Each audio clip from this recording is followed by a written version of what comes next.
So I'm going to take you to Jim Shad. He did a unit on, it was for math class, but it was on seismographs.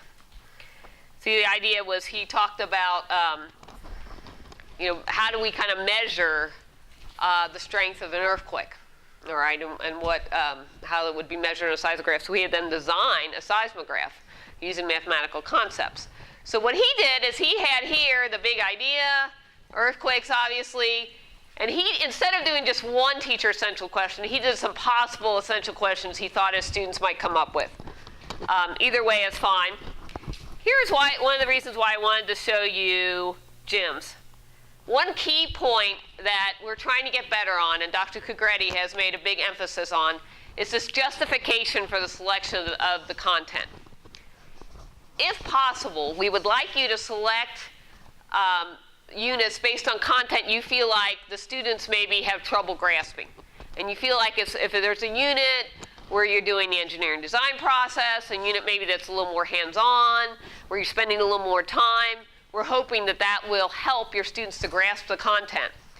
Now what Jim did that we thought was important was that he went back and pointed to some quantitative data to say why he felt this content deserved a CEEMS unit. Okay, so he said, based on curriculum-based assessments, there's a 38% failure rate in this area.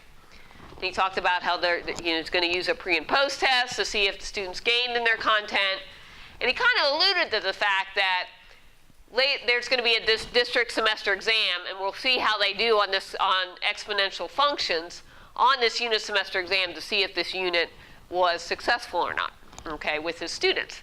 And that's something we'd like you to do, is kind of look at what are some assessments maybe your district does, maybe your school does, maybe you will do in your classroom that will help you determine if your students learn sufficient content as a result of doing this unit. And that's something that Jim did well. So I wanted to definitely point that out. So he laid out a couple possible challenges. Again, he went the route of, instead of just saying one challenge, here are some that the students might come up with. If you look at them, they're both essentially the same, right? They're both doing the same thing. The wording's just slightly different. He had a nice hook in there with some links to a couple videos he was going to show his students. And then again, he differentiated some teacher guiding questions. So what he had was, here are some questions I think my students are going to need to answer in order to address this challenge. And again, students might come up with slightly different guiding questions. That's fine. But he identified some ones he felt like his new unit needed to address. He did a good job of identifying what we're going to call ACS. And you'll hear ACS a lot in this project. It means real-world applications, that's the A. Career connections, that's the C. And societal impact, that's the S. So he identified for each of those where he felt this unit connected with the real world. He also talked about where the engineering design process will be used in this unit. And then if you can see, there's a kind of a series of boxes you're going to see in the template. The first is the next generation science standards, practices of science and engineering. And you may wonder, there's probably, I think there's only one person here that teaches in Kentucky that's adopted the next generation science standards. Everybody else teaches in Ohio. As you're going to see, the science and engineering practices, they're basically the same. They're very similar to the practices you'll see in Ohio. We're going to address Ohio content standards here in a second. But since these units are going to be on the CEEMS website, which are available at anybody in the country, essentially at anybody in the world, we think it's important that you identify the science and engineering practices and the cross-cutting concepts that your unit will address, because that'll be beneficial to teachers all over. Now, if you note that this is a math unit on exponential functions, yet there's some science connections here that Jim was able to see. And he checked that off, because you could just as easily take this unit and address science standards with it. There's a lot of connections there. So that was another reason why I wanted to show you Jim's. And then he identified the Common Core standards that unit would address. That's pretty simple. It's a copy and paste. Again, we talked about the Ohio standards. The one thing that we ask you to identify is which cognitive demands in the science standards does this unit address. all of them should really have the first box checked, because all of these units we're going to ask you to use the engineering design process. So we're going to ask, they should all in some way design an engineering solution. So that box should be checked. I mean, that's something that all of your units should include. And then he also had another box checked there as well, in interpreting and communicating science concepts. And then the other thing that's important, and again, this is a math unit, but sometimes the science teachers will check this as well, are the standards for mathematical practice. There's also mathematical practices. And this is very big with the Common Core, and this has become more of an emphasis with Park. We were just talking about this in our meeting a few minutes ago. And so again, Jim checked which mathematical practices his unit addressed. And that's something that we're going to ask you to do as well. And you can talk to your resource coaches. I'm not going to give you a lesson on the math and science practices now, but if these are not familiar to you, that's something that you should seek some help with from your resource coaches. All right. Moving on, he identified here, kind of gave a general overview of the unit lessons and activities, just so that you knew the order. Now, I'm going to make one comment here. You might not remember, but I'll emphasize it again as we go along. You do not have, Jim went to the trouble of hyperlinking all of his activity templates into his unit template. What you're looking at is a unit template. I'm not going to require that of you. If you simply very clearly label what's the name of the document on your wiki, that's the Activity 1 template, that is sufficient for me. And I'm going to show you the wiki again in a minute so you know where to find that name. What people found last year is people that had a significant number of documents, it would take them up to an hour to hyperlink everything in their unit template. And that was taking a lot of time away from really creative work that they needed to be doing. As long as I can find it on your wiki, as long as that document's on your wiki, please just label it accurately. You do not need to hyperlink it. The other thing that people were doing is they were hyperlinking everything, and then they'd make changes to those documents, so they'd have to edit their hyperlinks. Well, that was taking way too much time. So you don't have to do that, but we do need to know kind of what order your unit goes in. The other thing we do ask is, where in the unit do you see, are you using challenge-based learning? Where can we find the engineering design process? And that's clearly labeled by Jim, particularly the engineering design process, where we find that in his unit. He identified the background knowledge that the students needed in order to start this unit. What did they need to know first?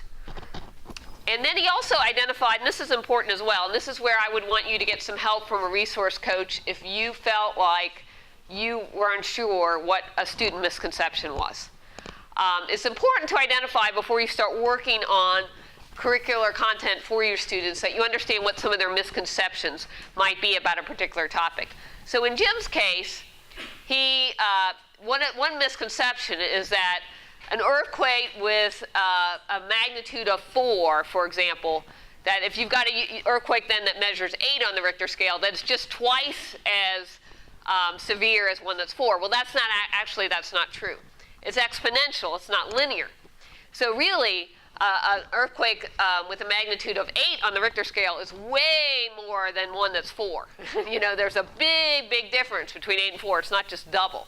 So that's something that would be addressed by his unit. He also talked about a misconception in terms of design principles, that people focus on the structure of buildings, not necessarily what the soil composition is like in terms of an earthquake. So that was something that he did well also. So make sure that you have a good grasp on what are some student misconceptions that might be the case in your unit. Now, I want to move here to Kathleen Jones, because I feel like she did a good job with the last part here, so I want to show hers as an example instead for the very end, just so you kind of see what some different topics look like. And she did hers in science, so that'll kind of address some science. As you can see here, she checked a number of the cognitive demands. Let me go back to Next Generation Science Standards. She had a number of those practices and cross-cutting concepts checked as well. And again, even though her unit was in science, there was still a math practice that was embedded in her unit. And I think that that's important for us to see that, science and math are not necessarily in silos. She did the same thing here, misconceptions. What she did, actually, I think I might download this one. So let me go back a sec. I want to download this because you can't see it very well when it's not downloaded. All right. You can see it a little bit. It's a little bigger too. Whoop. I don't like how it goes that way, but that's all right. All right. Let's hope you can see this just a little bit better. Okay. Can't see this great, but she did what very few people do, and that is basically what we have here is she kind of did evidence of student learning, which you're supposed to do essentially after you finish the unit. That you go in, there are some parts that you really can't fill out of the unit template until you finish teaching the unit. And one of those is the results, evidence of growth in student learning. So what she did was very simple. This is a chart that I'm sure she took directly out of the poster she made for this unit. She just plopped it right into the box, evidence of student learning, and then she had the student data. If you wanted more information, you could click on this hyperlink, and you could get a little more access to student data there. So that was something that she did that is a good thing, because what we want to do and what we want to post on our website, we don't want any student names, obviously, but we want to see, did your students learn some content as a result of engaging in these units?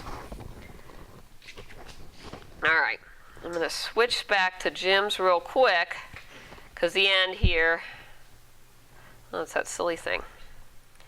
Okay. All right, come on now. All right. One other thing that he did well at the end, he talked about the hierarchical unit. And this is something a lot of people struggle with. This is one of the things that we want people to see is, you may go on the CEEMS website and you may think, well, none of this applies to me. I'm looking for a 7th grade math unit. There aren't that many 7th grade math units. There's a lot of units that, in math, for example, or in science, that you could look at. If you're a middle school teacher, you could look at units that were created at a high school level and see how you could use similar content as taught in middle school. And vice versa. You could take units that were originally middle school units and kind of look at similar standards that are taught at the high school level. And Jim did a very good job here of outlining this. What he did was he took the standards and said, okay, if I wanted to move this down to an 8th grade math class, here are the standards it would address. Here are some activities you could use. So he basically tells you how you could do it. And we had some people do this successfully last year. I think I mentioned that David McMurray, who some of you have probably met, he's in the 2nd cohort. He took a unit that was created in the 1st cohort about building bridges. That was for, I think, a 7th grade level. And he used the same idea, but did it for high school students in talking about parabolas in Algebra 2 pre-calculus. So he was able to make that transition. So this is just a little tutorial, and this is something that a lot of times what people do is instead of giving a nice explanation like Jim gave, all they do is check middle school or high school and they think they're done. Well, what we want is more detail here. Now here's the one thing we can probably grab. I think we can grab Catherine's here, if I can pull that back up. I want to show you her reflection. Reflection is an important piece as well, is that you want to be able to kind of reflect on what went well and what didn't go well, and to be able to share that with other teachers. It's important for other teachers to know, for example, if there was one activity that was a complete flop, and if you were to do the unit all over again, you would take that activity out, or you would modify it significantly. Or as Kathleen says in her unit, okay, some of this took much more time than I thought. So she might say on her wiki, oh, it took 2 weeks, and in reality, it took more like 3. It's important for you to know that as a teacher if you were looking up a unit to do with your students. Overall, this is an engaging unit. Now, I would say this is not a terrific reflection. It's good, but as I think Pam Truesdale, who's here actually, she pointed out to me one time, a lot of times the reflections are weak, and a good way to gauge whether your reflection is a good reflection or not is, could you copy and paste your reflection and apply it to any unit in CEEMS? And like, the unit went great. Well, almost anybody could maybe say that, right? Well, we want our details. What went well? What didn't go well? Specifically in terms of your unit. Like, this part was great. You know, this activity went really well. The students were very engaged. It really helped them to solidify this concept versus, again, this activity, if I were to do it all over again, I'd eliminate it. Okay, so you want your reflection to be unique to your unit. You don't want it to be very general, like the kids loved it. Kids love a lot of things. You know, we need to know what they loved, what didn't go, what went well, what didn't go well. Maybe it was very messy. Maybe you need to let teachers know, hey, make sure, you know, you cover your tables. You know, we were using utility knives, and there were some kids that got gouges in my tables because we didn't put any protection down. I mean, I've seen people write things like that. That's very helpful to know as a teacher. You know, it's good to add those kind of things to the documents. Okay, I'm going to show you real quick then activity templates. So let's just go back to her unit 2. So you can see this is her Wiki page. The unit plan, which is the unit template, is usually 2, well, sometimes it's 1, sometimes 2, sometimes 3, depending on what unit you're working on. But the end of it is 0.0. All right, that's always how it's going to be. And Jack will take you through this tomorrow. But I'm going to go to basically lesson 1, activity 1 now, and just kind of show you what it looks like. And we're not going to go into great detail here. But here we do ask for objectives, you know, student activity objectives. You want to take the guiding questions that this particular activity addresses and put them here. Again, we talk about the science and the math practices. Materials, this is something that's really important. You know, what do you need as a teacher to implement this particular activity? Because the idea of the CEEMS website is you could basically take, you know, say you like an activity, but you don't like the unit as a whole. That I could download just an activity and have my students work on just that. So we have to have enough detail in the activity template that another teacher could do that. Teacher preparation, she does a great job outlining exactly what you need to have ready in order for students to do this unit. Because for this particular activity, there's a lot of materials. So you don't want to just go in there cold. You want to have everything ready. So she outlines what you need. And then she even has it down to activity procedures. Here's what you do on day 1. Here's what you do on day 2. About how many minutes day 1 and day 2 will last. And then, you know, here's the formative assessment I'm going to use to kind of figure out if my students learned a lot today or not. Differentiations is one thing that is not filled in that should be. Differentiation is basically if you have students perhaps with special needs in your class, or if you have students that need enrichment in your class, how do you plan on accommodating those students or differentiating your learning for those students? And that's something that you might not know very well in the summer. Maybe you can only very generally answer that over the summer because you don't have your class list yet, obviously. But we would expect that once you finish the unit, you would go back and identify for us, what did you do in terms of differentiation? And it may be as simple as because I was very purposeful in how I designed my teams. You know, it may be as simple as that. But it's good for us to know that, and it's good for other teachers to keep that in mind. All right, does anybody have any questions about this so far? I've thrown a lot of information. I'm going to give you your scavenger hunt here in a minute. I have a question. Yeah, go ahead. When we're revising, such as capital return, Yes, right. what do you consider a revision? Do you consider us taking their activity, using that just as it is, and then changing our domains and all the cognitive abilities to fit our students? Right. Can we do that? Yeah, you can. We were talking about this in our meeting a few minutes ago, actually. as much as you need to modify and revise, go ahead and do. You can make significant revisions if you want, or you can teach it very similar to the way it was taught. Kathleen, and I won't show you this, but her first unit she did stunt design. A colleague of hers at the same school taught a unit on stunt design. It was about projectile motion the year before.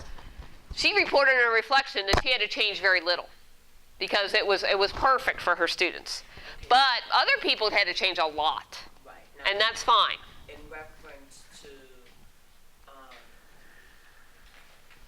To changing the documents? yes. Okay, that's a good question. I would prefer that you go ahead. I think it would be good practice for you. We're going to talk about how to generate documents tomorrow. I think it would be good practice for everybody to use their own set of documents.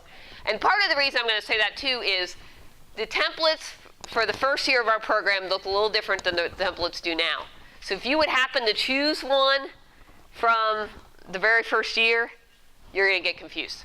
And it's not going to fit exactly, if that makes sense. Yeah. For purposes of being saved in the CEEMS site, would you like us to say that, give it kind of the same name and say revised or something so that people... You don't have to give it the same name. I would like you at some point, and you'll have an opportunity at the end of the summer to do that, at some point maybe give them credit and say, I adapted this unit from so-and-so, so-and-so. I can see a link to that on ours. Yeah, and that would be good. Yeah, we need to give them credit, but if you want to do a different name because you're going to focus on something slightly different in your unit, and some of these names may not fit your kids. They might not grab your kids like a new name would, so that's fine. As the site gets bigger and bigger, that somebody, like if I'm doing mine for 8th grade, they'll want to go back and see somebody's that was for high school. Correct. So we should link it. Right, that's a very good question. Where could we go to print this material off? It's fine that it's on the computer. and It's printed right here. No. The actual, like Kathleen's unit.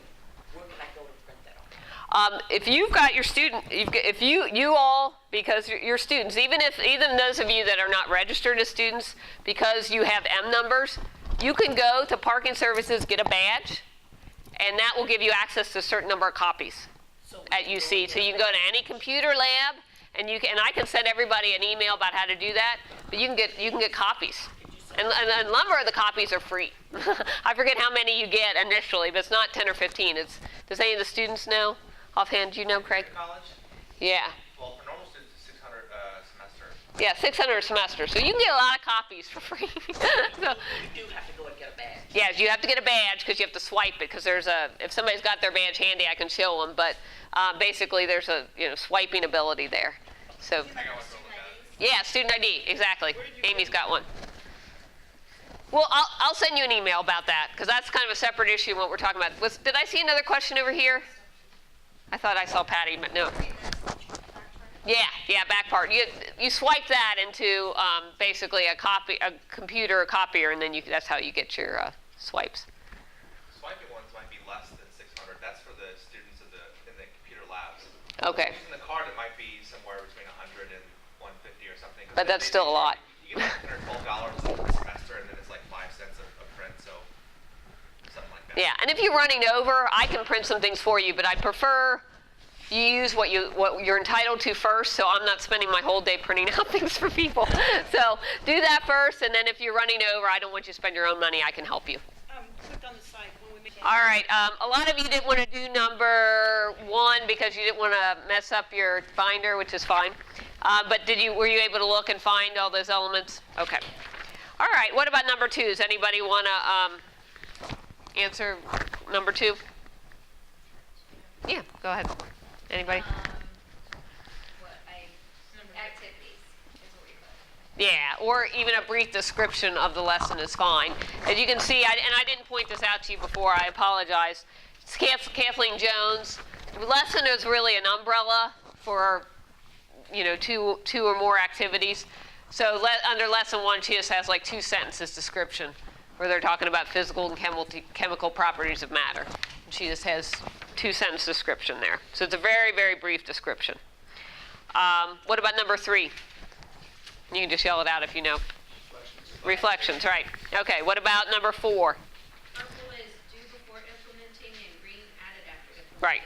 And I think the reason why we have this question on here is so that to go back after you've implemented the unit and make those revisions and make those changes. So that's kind of one of the reasons why that question is on here. What about number 5? Pre-assessment, and then 9 is the post-unit assessment. And Brandy had a good question, and I just want to share it with everybody. She asked us, the pre and post-unit assessment, can they be the same? The answer is yes, they could be the same. If they're not the same, like say in math, you might not give the exact same problems twice, but you should give the same kinds of problems twice and the same level of difficulty, and they should be the same number of items so that we can compare. So if you have 10 items on your pre-unit assessment, there should be 10 items on your post-unit assessment. That way we can do a quantitative comparison. Yeah, that would work. That would work as well. Yeah, as long as it's similar. We had one difficulty last year. Most of the units the teachers implemented this past year, they saw statistically significant increases. One that didn't, because the pretest he gave, basically it was the Bridges unit I was talking about. He gave like a 7th grade assessment to, and then for the post-assessment he gave one that was pre-calculus algebra 2. Well, guess what? Of course they're going to do better on the 7th grade assessment than they are something that's pre-cal. So, you have to just make sure it's the same level of difficulty. That's fine. Okay, we did number 4, we did number 5, number 6. Yeah, basically, and again, and Kathleen's wasn't perfect. She did have, as I showed you, she did have a little chart there, which was nice, but it would have been nice if she had 1 or 2 sentences, a little bit of a written analysis as well. That would have been nice also, that she did not include. Okay, number 7. Yeah, exactly. Well, depending on, where there are connections between the content. Yeah. Okay. All right, what about number 8? What does A stand for? Yeah, and the C? And the S? Okay, all right, you guys got it. We already did number 9. And number 10, and I'm going to say something real briefly about number 10. Anybody have an answer for that? Well, and I think the key thing is it should somehow reflect both the big idea and the connection to the content. Sometimes that means maybe you have a catchy title, and then maybe you have a colon, and you have, like stunt design, projectile motion, for example. So somebody doesn't know, well, stunt design, what is that? What's the content? And you probably saw from the document I sent you, some of the unit titles, it was really easy to figure out what content they were going after. Others, you're probably like, what in the world? What is this? And so it'd be nice if, like, some of them were very clear, like design a desk, surface area and volume and scale drawing. So you could kind of see, here was the activity and the big idea, but then also here were the key content standards that she was going after as well. All right, good. We'd like to give you just a 5-minute break, literally, and then come back. By 2 o'clock, we'll be back in here, and then we're going to work on the wikis. I have a partner that worked with me, Jack Broering, who most of you from the CEEMS program have met, and he's back there. And those from the RET may or may not have. Pleased to have some extras here. Would the people in the RET program raise your hand, please, just so I can see where you are? 1, 2, 3, 4. Okay, good. All right, good. And I have not had an opportunity to meet all of you yet, so, not being an active coach, I just want you to know that my job as the technology resource person is to help all of you. So, and I have taught engineering at a high school level, so I have got a background in all of the things related to the work that you're doing. So I have not taught math and science.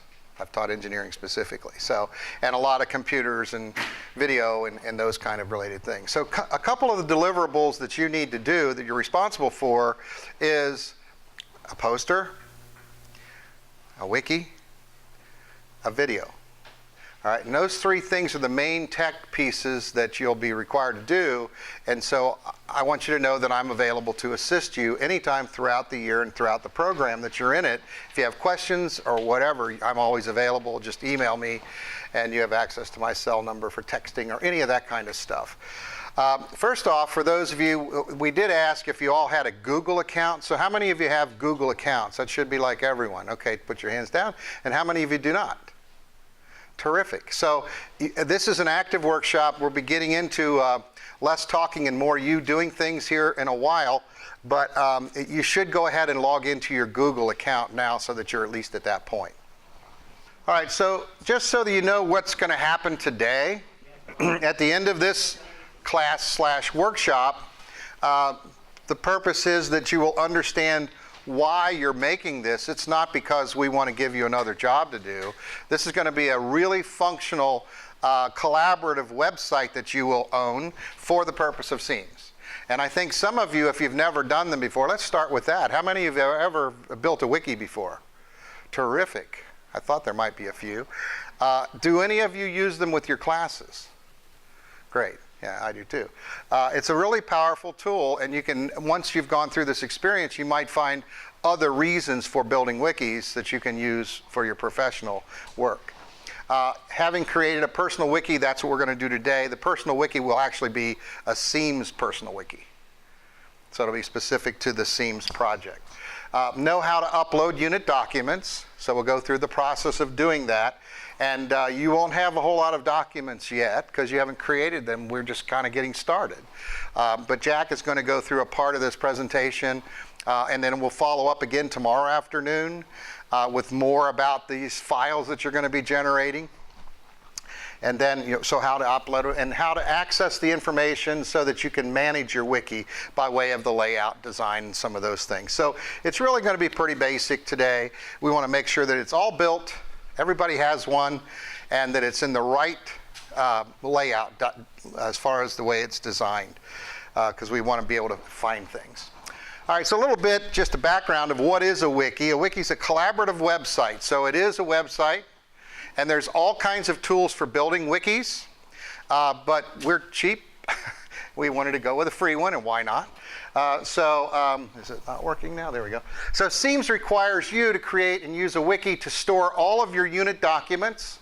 Those documents include those 4 bullets there: unit plans, activity documents and worksheets, posters and videos, and the bell schedule. So some of those things Julie talked about in the last hour.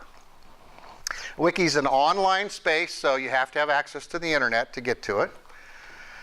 Anyone who accesses it may contribute or modify content. Now, I'll clarify that by saying anyone who has access or anyone that you permit to have access. You do have control. We're going to ask you to build your wiki as a public place, but most people aren't going to know to find it unless you tell them it's there. So, but the reason why it's public, it's much easier for all the resource people to be able to interact. And we're going to have you invite them to be a sharing collaborator to your wiki. Often used to create collaborative websites, so it could be lots of other things other than CEEMS. And CEEMS will use the wikis to share and collaborate to build knowledge together. So we're organizing things, we're collaborating with others, and we're sharing that knowledge with others. When the wikis are completed and all of your units have been developed and everything's been uploaded, that content then gets shared with other people. A lot of it's pulled off of there and then put on the CEEMS internet website, where they distribute it to the NSF. That's how it gets to there. Why are we using Google Chrome? We're going to recommend that you launch Google Chrome, and if you haven't done that yet, do that. I assume that that's already installed on there as one of your browsers. Does anybody have something different? Internet Explorer, maybe? So are you all using Chrome? Microsoft is not paying us, or Google's not paying us. Microsoft is not either. Google is not, but the reason why we're using Chrome is because it's compatible with other Google products, which we're using, like Google Docs and Google Sites is the wiki we're going to do. You can upload multiple files at once. That's kind of nice if you have a collection of files. You want to upload them all together. If you're using Internet Explorer, we've learned that you can't do that. You have to do one at a time, and it gets to be cumbersome. It's available for Android, iPads, Macs, PCs, and it's free. And maybe that should have been the top. So here's the process just in a snapshot. You log into your Google account, which you've done. Using Google Chrome is best. You can do it with other browsers, so especially if you're on a Mac. Create your personal wiki. Then you're going to modify the wiki. And then once you upload your documents, and then the last thing you'll do is share it. So that's the steps in the building process, in the creation process. So first step is open Google Chrome, which I just asked you to do. And then sign into your Google account, which you've all done already. And then what I'd like you to do is type sites.google.com in the URL. Yeah, that's not a problem. So if you've already been on sites before and you have other wikis and you've been invited to others, you'll see all of that. Okay. So, what you want to do is click the Create button. I got that. Everybody see that? All right. So click on that red button. Click Create. And try to be patient with the pacing here because we want to try to keep everybody together. And then what you want to do is click the blank template and type in a site name. Now this is important. One of the things you'll find if you use it with students and so forth, to try to have some kind of naming convention that you can understand and so forth, it's difficult because you can imagine how many people have created wikis for free. And so sometimes you'll find people have your name if you try to just put that in. So we found that this should work for everyone. Your first name, your middle initial, last name, and then 20, whatever year, and this is going to be 2014. If you type that in as your site name, it should come back that it's okay. It won't say somebody else has your name. So first name, you can put spaces in between them, but it'll collapse it for you. Doesn't matter. Best if you just put it all together. Capsule name. Doesn't matter. It's going to make them all lowercase. Really? It will. It will when it goes down into the website. The URL will. No, it won't there. No, you're right. Yeah, yeah. I was thinking in terms of the URL that it creates. Another thing that's going to happen here, there will be a CAPTCHA that appears. That's what these little security letters are, and you want to type that in, and you'll notice that here is the website. This is the URL that it's generating. So it collapses it all together, and it's all lowercase. And so you can basically type that into any browser, and it'll get to your wiki. Well, that's the problem, see, with the name. It's not available because someone else has it. So you're going to have to find another way similar to that. We purposely did not publish this yet, because we figured, first of all, there might be some other issues we might have to change. But it's on the CEEMS 2014 wiki, which Miss Julie is sharing with you right now. She went back to her office, and so she's sharing the CEEMS wiki 2014 with you all so that you have access to all of that content. The binder content, everything that's in the binder is digital there. And all of the workshops you've attended, the PowerPoints or whatever presentations, will be there, so you can always go back and get those. All right. I know they printed a lot of it, but trying to minimize some of that. And then you click the Create Site button, and if you've already gotten to that point, that's good. And then that takes you to the home page, and that should look like that. So you get your first page, and at this point, if everyone is there, anybody not there yet? If you're there, you've created your wiki. You're done, right? Now what we're going to do is more with the wiki. What are we going to do with this thing? We got it created. What are we going to do with it? So the first thing we're going to do is say click New Page icon. So that's the plus. There's a little page looking thing with a curl down. You click that. And then in the name page, you want to put Unit 1. You don't know what Unit 1 is about yet. You don't have a topic, probably. If you do, and if you know that, you could put Unit 1, space, hyphen, space, roller coasters, whatever you want. But you will change that as you know what the topic is. But Unit 1 will always remain there as the first two content pieces, because that's how it will sort these, alphabetically, alphanumerically. And we also want you to keep the default, which is the web page look, and there are some different ways that you can do that. And we also want you to keep the default, put the page at the top level. And I'm going to show you a little bit more about what the differences are, but for right now, let's keep it simple. So there it goes through that. And then you click the Create button, and it should say that, and click the Save button. and then repeat that, steps 1 through 6, to create units 2, 3, 4, and 5. I never got a save button. It went directly to As long as it went it went to your page. yeah, it's still there, but it's That's okay. You're using a different thing. And also a schedule page. So you should have 6 pages. Unit 1, Unit 2, Unit 3, Unit 4, Unit 5, and schedule. And because it's alphanumerically organized, schedule will appear first. All right, so is everybody at the home? Everybody should have the unit page. Make those 5, and don't do this stuff yet, but you want to have those 6 pages. Schedule, Unit 1, Unit 2, Unit 3, Unit 4, Unit 5. So I don't know if you can see this. Jack did one this morning. So this is kind of what it looks like without this, because we haven't done this yet. We're getting ready to do this. But just so you can see the side over here, Schedule 1, or schedule is page, the first page. Unit 1, and he knew that that was projectile motion because he did upload some content there. Unit 2, 3, 4, 5. Sitemap is the default. It just is there. That's not a page. So if yours looks like that minus the picture and the information, then you're at the right place. Mine says home. Are we going to change? We will right now. We're getting ready to do that. Okay? Okay, so here's what we're going to do. We're going to edit the home page. So what you have to do at the top of the page is click on Home. Make sure that that home page is open. And we're going to insert your photo first from the mugshots folder that you copied on your desktop. Yeah, my picture is jacked up. Now, this is a service that I did for you. I didn't have a studio and lights and backgrounds and all of that. I just went around and took quick snapshots. Now, you have, remember, you own this wiki. This is yours. If you don't like my picture, you can change it. Pick a flattering picture of yourself, but you need one on your page. So we're giving you this to get you started. And if you don't like it, you're welcome to change it. All right? So this is the way you can navigate down there.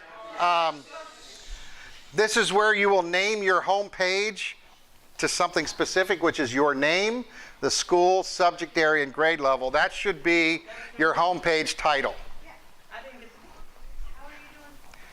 And then below the picture, you will add personal/professional biography. You can keep it simple for today. And if you want to add that later, you don't have to do it today. We just need you to do that. And we would like you to add the descriptive components for each unit, which you don't know yet, but below your bio should be Unit 1, Unit 2, Unit 3, Unit 4, Unit 5, with a short description.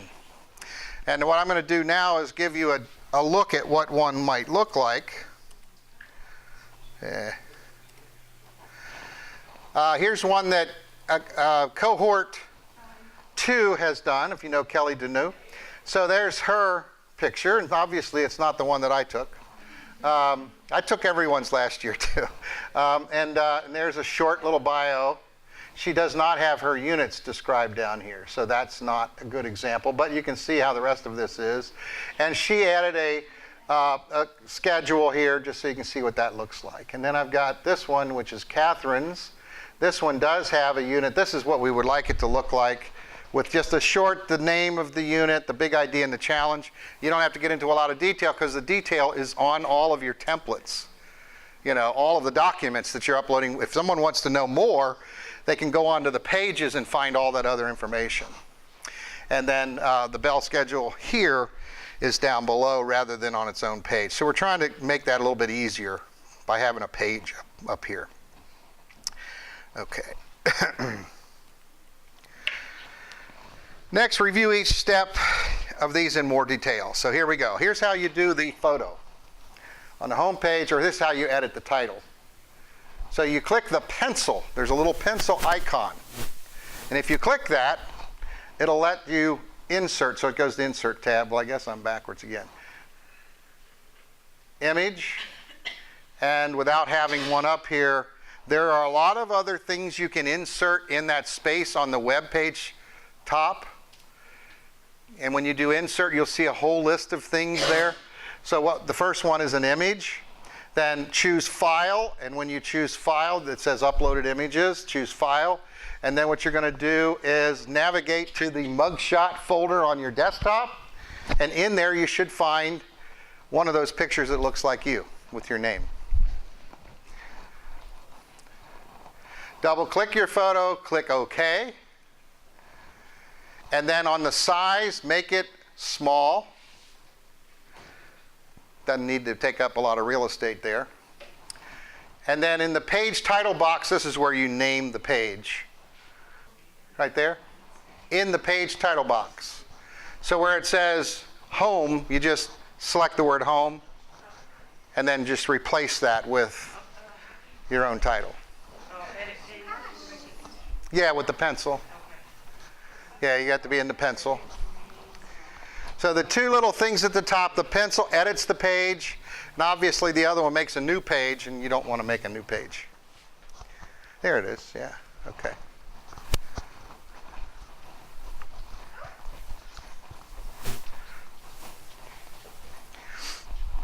Is everybody okay? You can modify this content anytime you want. Now that you have it, it's there. Okay, it looks like everybody's pretty much there. And then it says click your photo and then click the wrap on.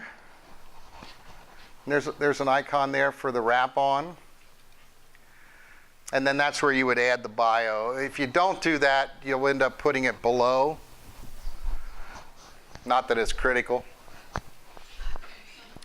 And then there's some ideas on the bio: birthplace, schools attended, accomplishments, positions held, major events in your life, anything that you might find important, really important for your coaches and those of us on the resource team to know about you. It would be helpful. And as we said, the PowerPoint, this entire PowerPoint presentation will be available to you. Julie, did you get everyone invited?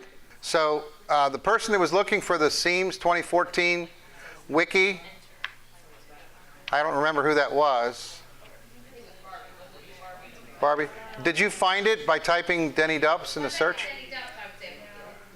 Okay. All right. Maybe we should take a time out and look at that. All right, so here's the CEEMS, and on your computers, I would recommend that you do this now. If you'll look, this is the CEEMS Summer 2014 Wiki. And what I want you to do, since I created this initially, it has my name, Denny Dupps, up here. So there's the URL. And if you put that into a new tab and go up there and type, or if you go to Sites, Google, if you just search, if you're in Sites and search for Denny Dupps, one word, it'll come up. And then what I would do is make it a favorite, put it in your tab at the top, so that you always have access on your laptop to go to this wiki. And what you'll see there is the 2014 binder contents. If I click on that page, you can see that it looks different than your wiki. It's because this page is a file cabinet instead of a web page. That's why it looks different. And on a file page, and it depends on, later on when you're creating wikis, you might want a file cabinet page just to store documents. This way, there is a separate, although it says remove, but there's a separate folder with these content items under there. Normally, instead of saying 1, 2, 3, it'll say a specific name. But that's where all the documents that are in there. And if you go to like map and media, not sure you would need this that much. Most of this information is for the resource team, but you might find things like this is where all of your schools are. Actually, we didn't update it for this group. Really? Oh. Something you might want to know on this page where it says map and media. Media down here, you'll notice the CEEMS logo is there. There's two different versions of it. There's an NSF1.jpg logo, the disclaimer, which is a document, and the UC logo, the official. All of these are available on this wiki for you to download to your computer to put on your poster, to put in your video. All of that stuff's coming later. So I don't want to be too premature with all of this, but just so you know, the information is there. And to download, obviously click download if you want to view it. Tim Dugan is one of our resource team members who is going to be teaching a workshop this week, and you don't need to go there now, but he's going to lead you through this page. I'll just show you the page. But on this page will be information that you'll want to maybe refer back to. So that's why he'll use that to share with you. I don't want to get into this other stuff that we're going to do later. Workshops. And this is where under the workshops you've had already engineering design process. Here's information from that. And down here's the Wiki workshop right there. And this is the Wiki PowerPoint as of yesterday. Unless we change it, that's what it'll be. And so you can view it. And the reason why it's listed view here is because I made it, it's actually a Google Doc. Okay? I'm getting way off topic here, but I'll do that. If you're so inclined, to take a while to load, because there's how many slides, Jack? 58 slides. That's why we didn't print it out. But if you wanted to not have the internet, if you wanted to have a copy of this, let's see. Well, that's all you have to do is it'll send me that. So if you go to download, it'll go download. But if it won't let you do that under the share, I can get it now because I own it. But all you do is if you click on share, it'll send me an email and then I'll share it with you. And then you'll be able to download it to your laptop if you wanted to have it. But then that is actually the, here, where did I find that? Under, it was under workshops. Oh, you're in that. I'm on this, yeah. Yeah, so. And again, we're back to that. So let's go back to our presentation and move forward. Okay, so we're ready to move on. Under the unit description said unit, and you don't have to do this now, but remember that you need to put units 1, 2, 3, 4, 5 below your bio. It'll have the unit name, the big idea and challenge. And for each unit, you want to add a description beneath your pictures like that. And there's an example just of that. And save your work. Every time you exit your page, you want to save it. And then Jack's going to take over from here for a while. So this is a little bit about leading into what you're going to do tomorrow, but also talking about something you can do today to get it going. Okay, so one of the tools we created to help you out with creating your files, one of the problems that we have, how many teachers are there in this program? Let's see, there's 15 of you. Last year there was, I think there's 26 came in. We had about 40 teachers. Every one of you generates about 15 files. We ended up with a bunch of files, okay? And so what we try to do is make it so that we can find your files back. That becomes a real challenge for us coaches. If we were to give you the freedom, now this sounds silly, but if we were to give you the freedom to name your files the way you wanted to, we couldn't find them back, okay? They'd be all mixed together, okay? So what I'm going to do is I'm going to show you how to generate some files that we're going to upload to the Wiki, okay? That's all we're going to do. Tomorrow we'll talk about how you can use this tool to generate your own files. So we'll just let you generate some practice files. So what I want you to do, go to your desktop, and on your desktop there's a folder called Templates 2014. So if you open that folder up, I think Julie showed you this earlier. What we want to do is double click on this last file here. It's an Excel file. Now, you should get something that looks like this. Let me maximize this. You may get a message up there that says enable content. Do you see a yellow bar? Go ahead and click on that. The unit file, it's the last one in that list, okay?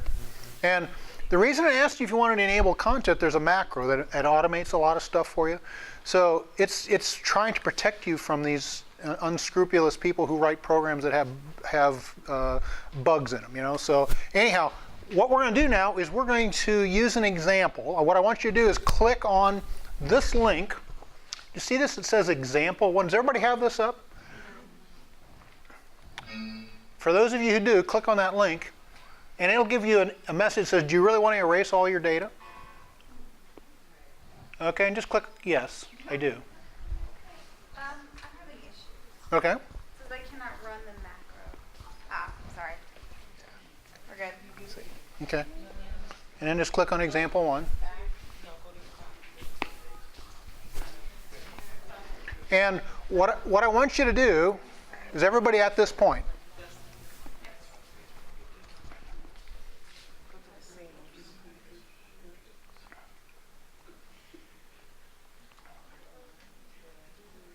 What are you looking for? It should be on your desktop.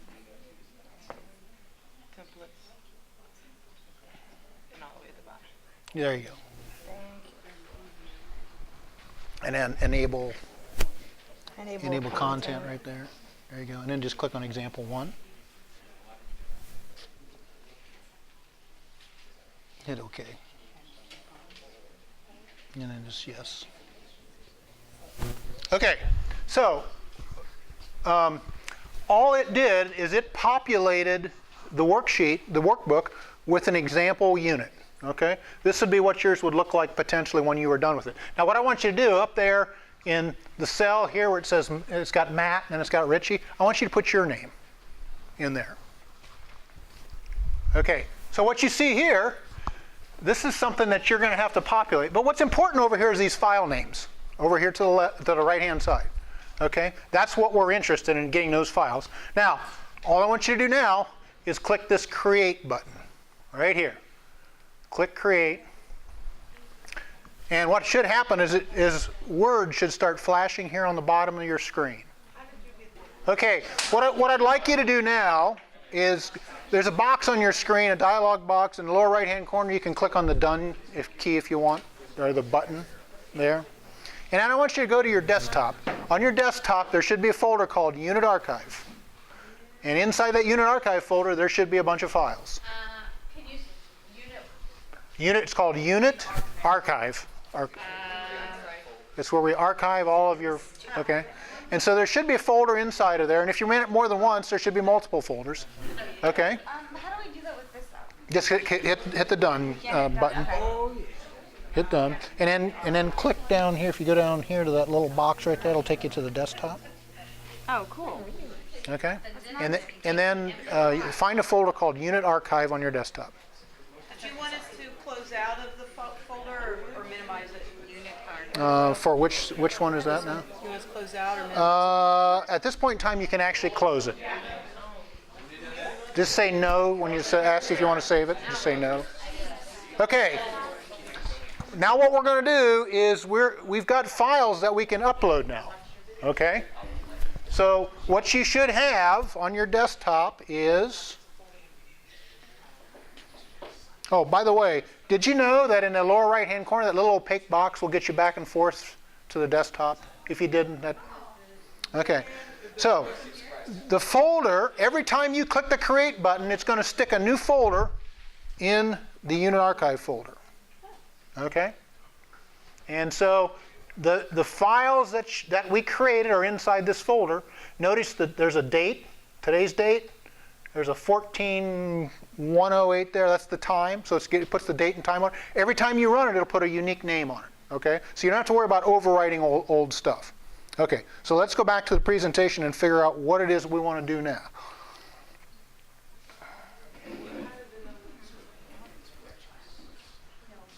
Okay, so these documents you just generated are blank. Okay, that's where your work comes in. We'll talk more about that tomorrow. Really, all we want to do is continue with this Wiki thing, get some documents for you to upload. Okay, and that was the purpose of that exercise.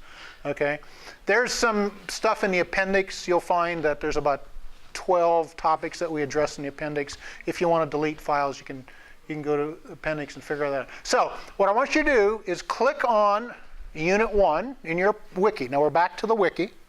Click on Unit 1.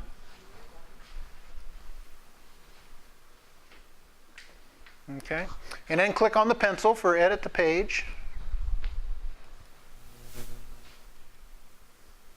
Okay, and what we're going to do, this happens to be a projectile motion. You can call it whatever you want. I'd suggest you, next to that Unit 1, that box at the top, just go ahead and put a title there, like I called it projectile motion. Okay, so I want you to edit that. But this is for what we're doing, so we already know what we're doing. If you know what you're doing, go ahead and put that in. That's fine. Okay, we're still going to practice uploading files so that you know how to do it. Okay?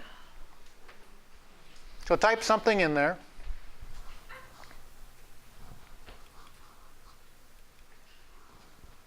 And then hit save. So basically all you did is you changed the title. So now when you hit save, over in the left-hand margin it should say Unit 1 and whatever you called it. Okay, so if you're successful, anybody have issues with that at all? Okay, so now at the bottom of this Unit 1 page, there's this thing called Add Files. Okay, so you have to scroll down a little bit. Okay, so when you click Add Files, you want to navigate to the file folder on your desktop, okay? Which file folder do we want to navigate to? Desktop. Desktop, and then what folder on your desktop? Unit Archive, and inside that, there's going to be something. There's going to be another folder, right? Get it to the point. So get it to the point where you see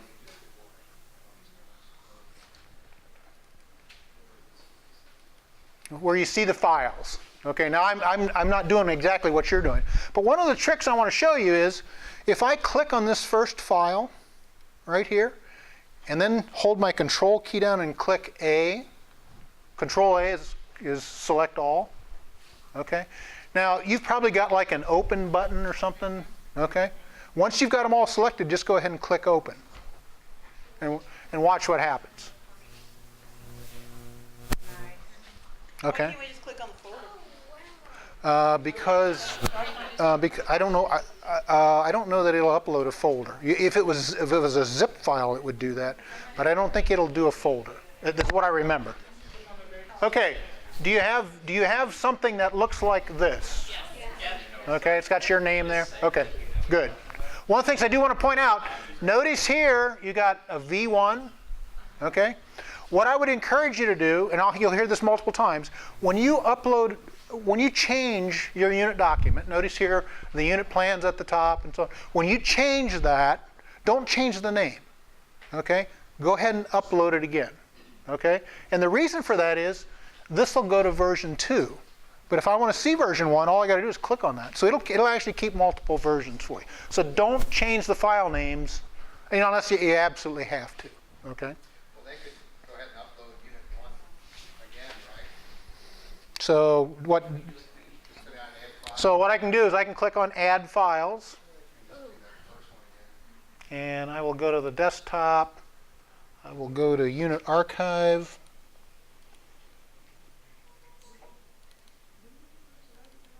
and I'm going to upload I'll upload a couple of them.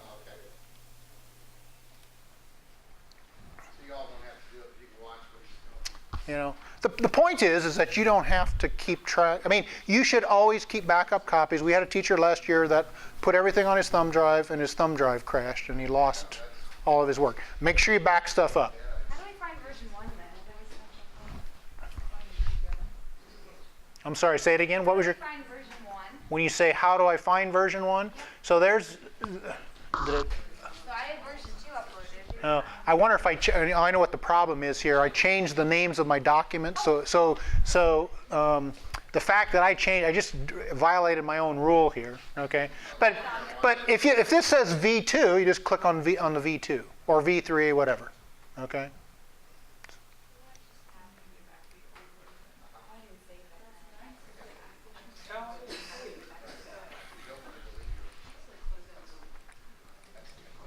Okay, so you've been through this, uploading, okay? Are you okay with uploading?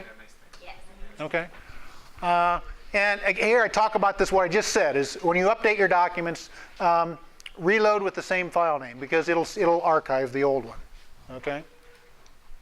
So when we go to redo one of the units that are already in here, do we download the entire unit first? What you're going to do, I'm going to talk a little bit more about that issue tomorrow. What I want to do is we want to finish building the wiki, okay? We'll talk more about the unit file generator and that particular issue tomorrow, okay? Now it's your responsibility to hold on to that question until tomorrow because I won't remember it at all. So, okay, very good. Okay, and this talks about the version 1, version 2 and so on. Okay. Now, we also had you put a schedule on there. Okay. One of the things that your coaches will find extremely helpful is if you put your bell schedule, maybe your school schedule on there. The reason it's important for school schedule, we know what weeks you're on spring break and Christmas vacation or whatever. Okay. So you can put on there different, as many things as you think would be useful for your action with your coach. Okay. Again, the audience here is the fellows, coaches, administrators. So if you got it there, then we can take a look at it. Okay. And what I use it for is classroom visit planning, because what I want to do is I want to look at, number one, what bells do you have a particular class? Okay. So if I know I have to be there at 8:30 in the morning, I know what time to set my alarm clock that morning. Okay. Now, there are multiple ways to load things into that schedule page. You can upload it as a picture. Okay. You can upload it as a document. Okay. And the way you do that, just like we did with the files just a bit ago, just click Add Files. We really don't care what format that you put it in. Use what's best for you. Okay. But having the schedule available is helpful to us. Okay. You can also add a Google Calendar. If you've got a Google Calendar that you keep for school, that's another option as well. Okay. I am going to just show you that a little bit, then I'm going to turn it back over to Denny here.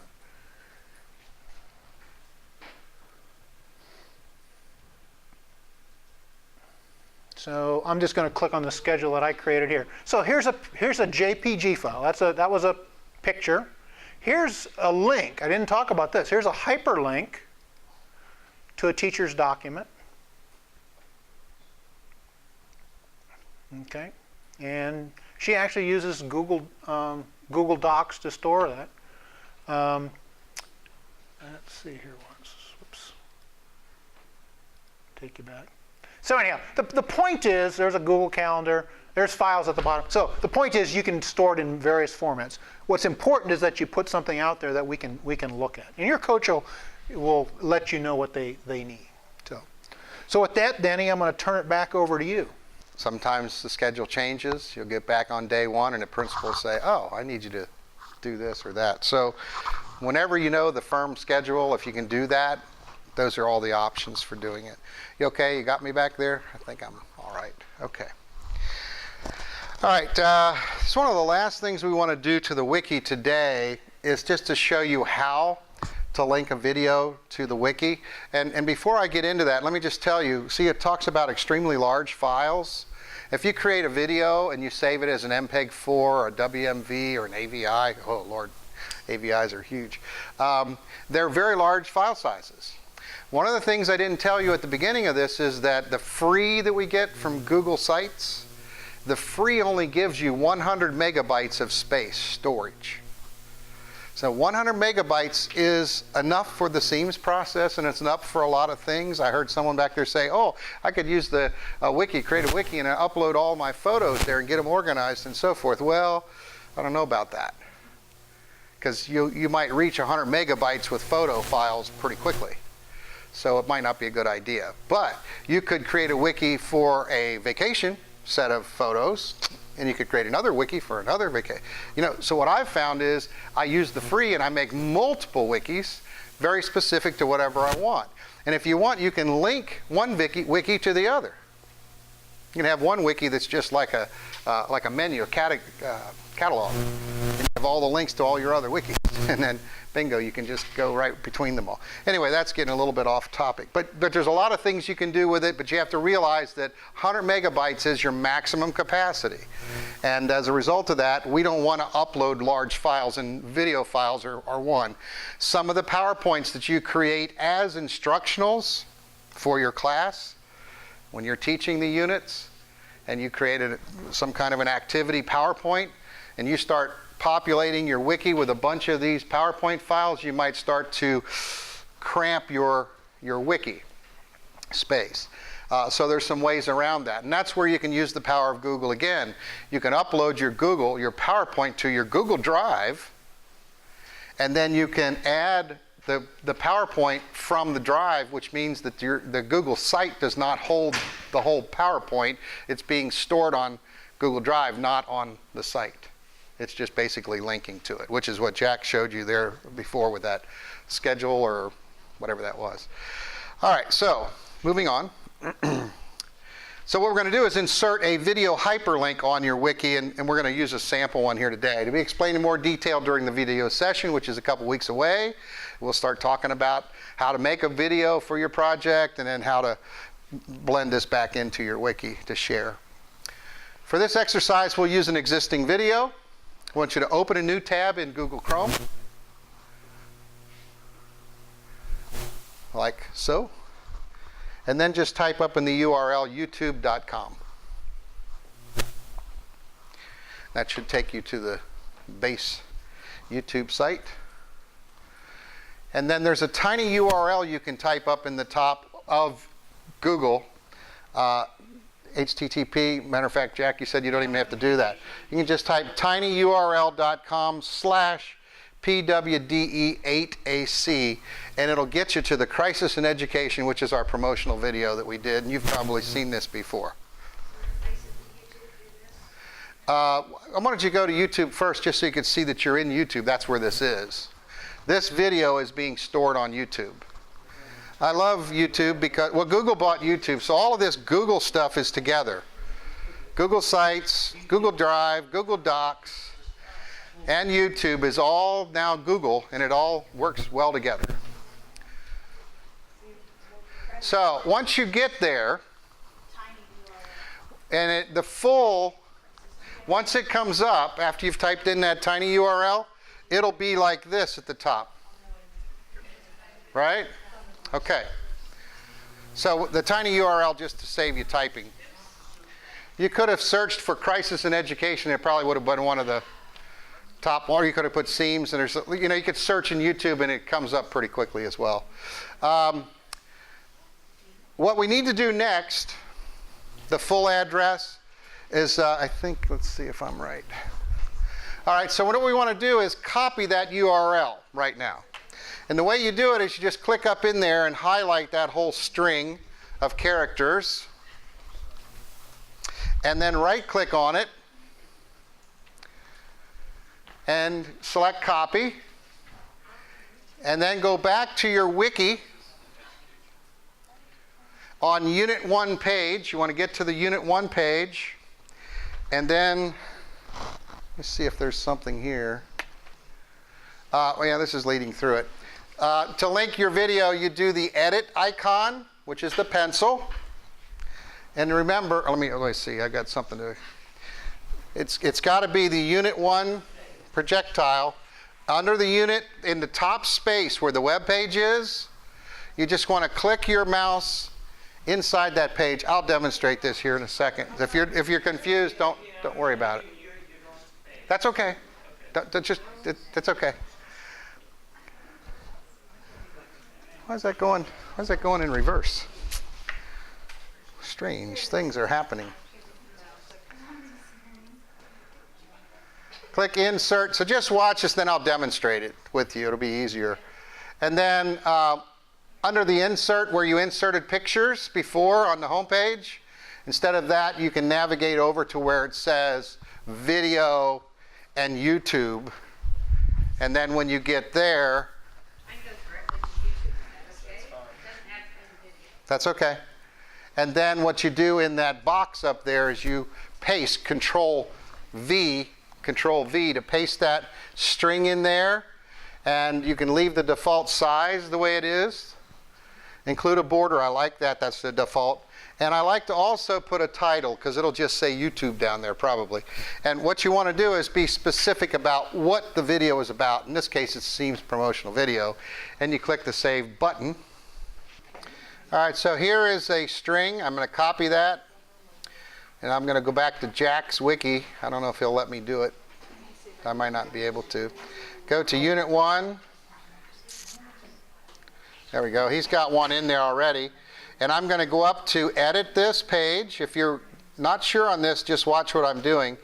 And then I will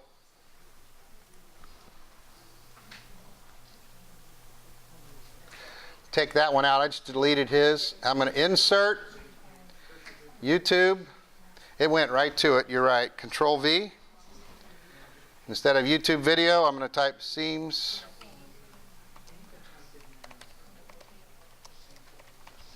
And then save. And save up here. And it looks like that until it brings up the page. Now here's what's really nice about this. We did not insert or upload the video file. There's very little space taken up by doing this. And the video actually plays right on your web page. So if I click play now, it's right there. It's not playing on your wiki. It looks like it is. It's playing from YouTube. Okay, we're getting a little off topic. It's a little bit. In answer to that question, one thing you can do, remember all of the videos that you create, you'll have the original video file, the MPEG-4 and all of that. You just play that, okay? But for sharing and for this, YouTube is a free place to store, and I know some schools do have that problem, but we were lucky to get that. So that's where it plays, and also you can click on the YouTube and it takes you to YouTube, but then that means it takes you away from your wiki. You can do full screen and play it, but when you escape, it's right back to your wiki again. So, I mean, I use this, of course, I'm a video teacher, and my students create lots of videos, and I have them create a wiki, and they insert their videos. They have pages for the different topics that I have them to create videos about, and then for every page, they insert their YouTube link, and then they put documents down there like self-assessments and scripts and graphics and all of the things they did to build that. I mean, so there's some real power in using these free tools. So for our purposes though, and for sharing the video that you create later on, this is going to be replaced. We're just doing it as an exercise today so you know how to insert a YouTube video on the Unit 1 page. So you can delete that like I deleted the one that was on Jack's, and I replaced it with this. So you'll replace this with yours. Does that make sense? Okay, but leave it up for now. So what she had over here was she inserted a link. There's an option. You can insert a link, and that's any URL you want to insert on a page. You can do that too. Then that takes you though to that site. We want that thing embedded in that page so we can actually view it there. So that's one of those options. Yours didn't work? So the link does it. Blink does it too, but it's better if it's inserted. The link takes us out of our wiki. That's perfect. Just save it. Oh, All you have to do is save it. Okay. Uh-huh. Yeah, Okay. you're perfect. And like it didn't show up. Bingo, Okay. yeah. Anybody else having trouble? Okay, good.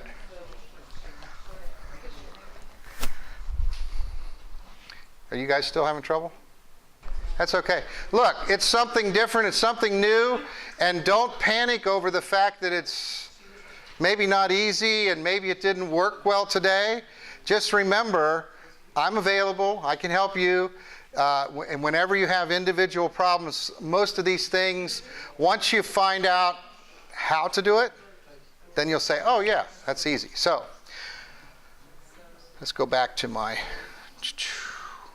presentation. Here we go. And playing it, I just demonstrated that already. If you go to full screen, you can do that. All right, so this is the next thing I want to talk about. This is a sample of your entire wiki site in a flowchart version, in a pictorial, if you will, where the top up there is my little picture and wiki homepage and the name and so forth. And then each one of these columns is a page. The only thing I don't have is I don't have schedule. But Unit 1, Unit 2, Unit 3, Unit 4, Unit 5. And the purpose for this is to give you just a visual reference. Some of you are more visual than others. Is that the top in the blue box is the title. And then there's a little cloud that says video. That's that inserted YouTube video that fits in that space at the top. And under there are all the documents that you added. The first one, of course, is the unit template which is they got the 1.0.0, and then everything else is numerically sorted correctly underneath where they're supposed to be based on the unit file generator. And you can see that under Unit 1 there's an Activity 1, an Activity 2, and Activity 2 has a second activity. Lesson 1, I'm sorry, Lesson 1, Activity 1, Lesson 1, Activity 2, Lesson 2, Lesson 2. And then here is a worksheet. And then the poster. So this was a fairly simple unit, not a lot of stuff in there. And as you go across there, you can see that there might be more worksheets. And it makes a separate, you letter them, by the way. And as they come across, they just keep adding letters to the different worksheets as you develop them. So each unit's going to look different, but the sorting will be in order, and it's easy to find things. And you'll just build the content, and everything else on the wiki will be fine. Now this part's important because without sharing your wiki, it's not going to be of a whole lot of benefit to you other than just keeping track of your stuff. You could do that on your desktop. But by putting it on the internet, you can now share that with people. And we built it to be public. That's fine, but we want to invite specific people to your wiki so that you're going to grant them some permissions, abilities to do things or not do things to your wiki. Public can view. They can't do a thing to it, all right? But other people you want to invite to do things. So you could possibly share it with other teachers. Like there might be some teachers in here that you're doing similar things, maybe from the similar school. If you wanted to do that, you could invite people to just view your wiki, or you could invite them to have edit rights to it, possibly, if you thought there was a benefit to that. You might want to share it with your administrator. Then again, you might not at this point while you're building it, but maybe later on you might. The fellows that are working with you directly, your coaches and your primary and secondary coaches, and the grant administrator. So those are the people for sure that you want to share that with. And so we'd like you to go ahead and start doing it now. Share, you click the share button at the top, and you want to set the access public on the web. That should be the default anyway. See where it says public on the web? And if you go down to the bottom of the page, you can start adding people. And I would like for you first to add me. And I want you to add me as a co-owner to your wiki. So I'm going to own your wiki with you. And later on, you might want to change my rights, but I would prefer that you keep me that way. And there's a reason for that. We have experienced some issues throughout the school year where as teachers get away from this wiki workshop and they're back into the school year, and all of a sudden they're having some issues. And without having ownership, I can't fix them. Okay? And there's really no reason for you sometimes to have to learn something that you're only going to use once. So many times it's more helpful for me to just go ahead and fix some things. And if I have ownership rights, then I can do that for you.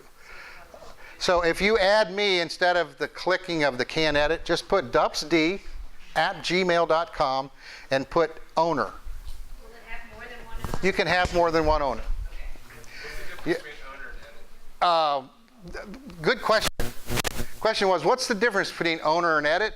Owner means that I can help design your wiki.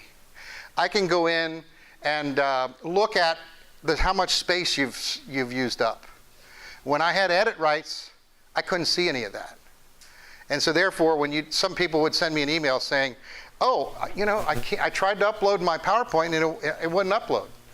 Well, I didn't know why it didn't upload. Then I looked and saw all their content. I said, well, you might have too much. Go to manage your site and look and see and tell me what it says about how much percentage you've used.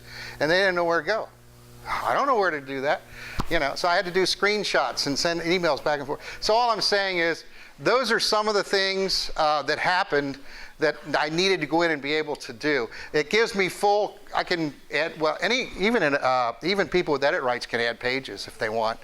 But in order to be able to see administratively the whole thing, I need to have ownership rights.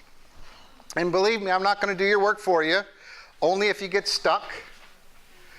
And I'm not going to be snooping around in anything I'm not supposed to be in, because I do have a life beyond this work here. So you want edit or you want owner?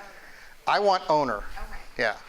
I'm the only one. You and me will own your wiki for the time that you're in the program, and then I can help you better if I have that right.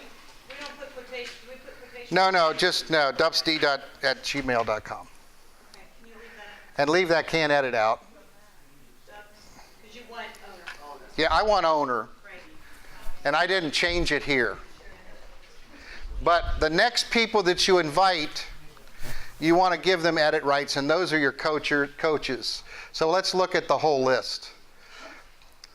Add more than one collaborator if needed, and send a copy to yourself. The advantage of this is then you'll know who you sent to. You can even add a message if you want. See where it says notify people via email? Add a message. You could type in, I've invited you, please share any comments, blah, blah, blah, whatever you'd want to say. And then you click the share and save button. And this is where it talks about the control access, the owner, you and me, and then can edit, can view. You know that the public can view if they can find you. They probably won't know how to find you, the public. So can edit is going to be the primary, and can view is the one where they just can look at your stuff. They can't do anything there. Here is an example of the people you want to share with. So you and me, we're going to be co-owners of your wiki. Your coaches, the fellows, Julie and Debbie Liberi, there's their emails. You have to look on, do we have a list for them of coaches? Okay, and they should have can edit rights. And then you've got Anant and Helen that will have view rights. The reason why you include that and you share it is because they will get an email. Now, one thing about can edit rights, we talked about the question, what's the difference between owner and can edit? Oh, edit, they can go on and they can add files if they wanted to. They could add a page if they wanted to. There's things that they can do, but they cannot change a whole lot of what you've done. They do have power, I guess you can edit, you can delete if you wanted to. But that's why you want to make sure whoever you share with are people that you're trusting and that they're working with you. These are people that are doing this stuff with you for a purpose. So you don't want to just share edit rights with a whole bunch of people. That could be bad. Is everybody kind of there? Okay. And then going forward, it says review the remaining materials as needed. This is online, frequently asked questions. We're going to cover those with you. But in case you have questions, we wanted to make sure that you knew that both Jack and I are available for any questions regarding, the wiki stuff and any of the tech things. Especially a unifile generator really should go to Jack. He's the guy that created that. That's a genius tool that he created for this program, and it really benefits everyone. Jack, do we want to? There's some more wiki content that I would like to share with you, but I just don't want to overload this.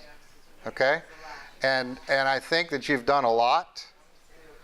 And you've done a great job. This is not the most ideal, situation for instructing it, but it works well.